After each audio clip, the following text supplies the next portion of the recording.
Hey everyone, and welcome back to the morning after show where I basically react the morning after on a Chelsea game. Now, no surprises here. We lost to Arsenal 3-1. The big surprise was that we actually managed to score a goal. Bravo. Anyways, first half, a complete disaster. Complete disaster. It's as if the players didn't want to play. Half of them were half asleep as well.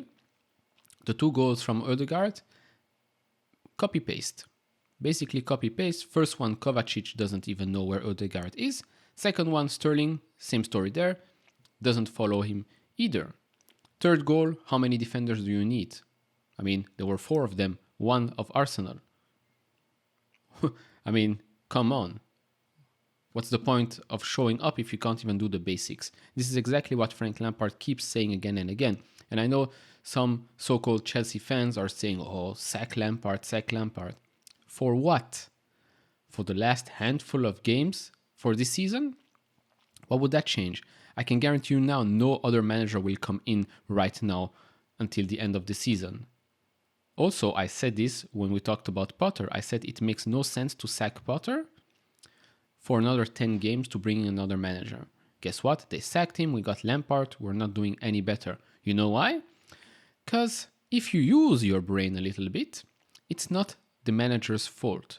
It's very, very easy to point to one person because, well, you don't really need to use that much of a brain power to actually find the solution. You just say, it's the manager. It has to be the manager, right? Well, no. We've had Tuchel, we've had Potter, we now have Lampard. And what do all of these coaches have in common? Bad results, awful play. So maybe it's not the manager. Maybe it is the player. Maybe it is the new ownership. I mean, it's definitely the new ownership. Since we lost Roman Abramovich, everything has gone south.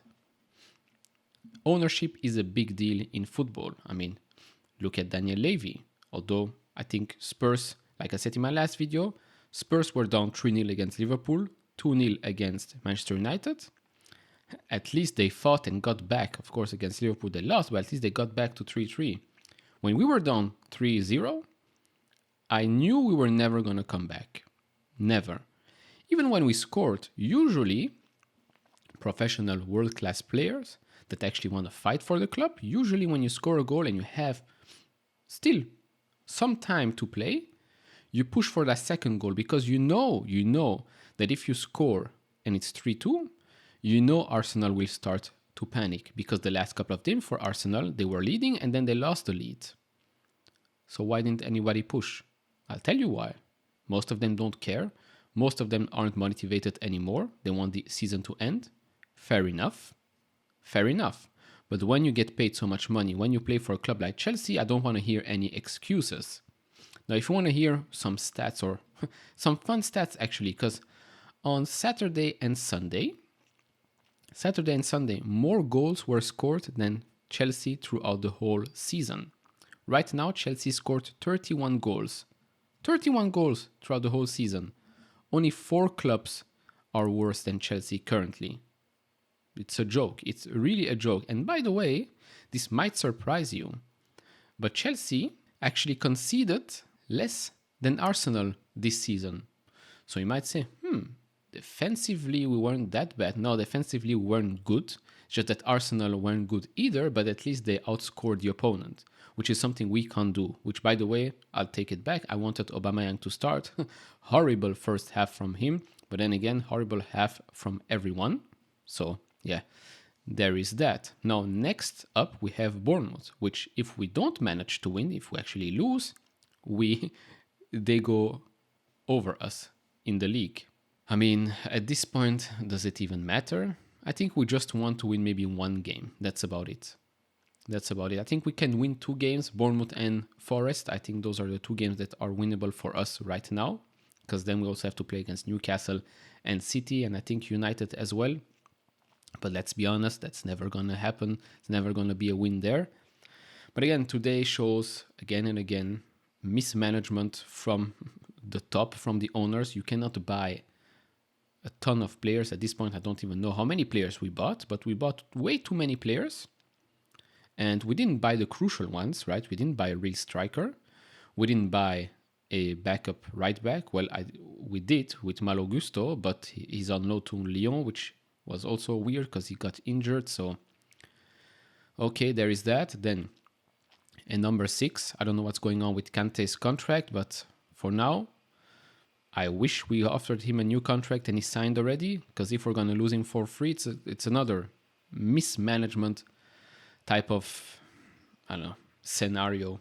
Of course, we're going to go in the summer after a striker in number 6, but after spending 600 million, why didn't we do this already?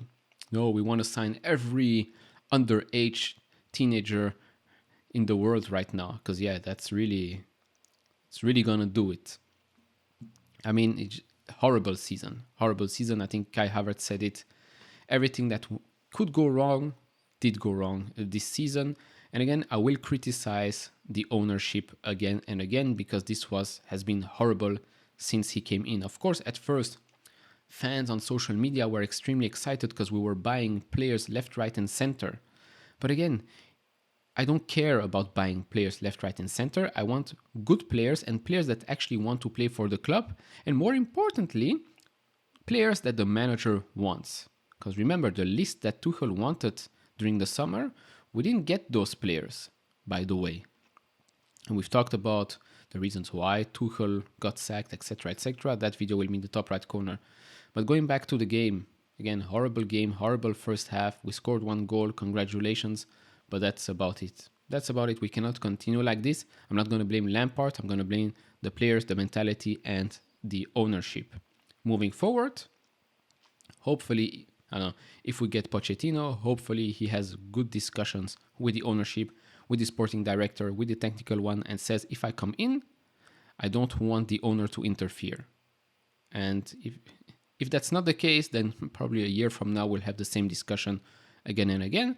And then we will be the ones that will be, I don't know, revolting against the ownership. This will be our Glazers. Could happen. Again, these are my thoughts. Hopefully we get a W this weekend. Do I have my hopes up? Not really, but hey, fingers crossed. As always, if you enjoy this type of videos, leave it a thumbs up, subscribe if you have not, and I'll see you all in the next one. Bye-bye.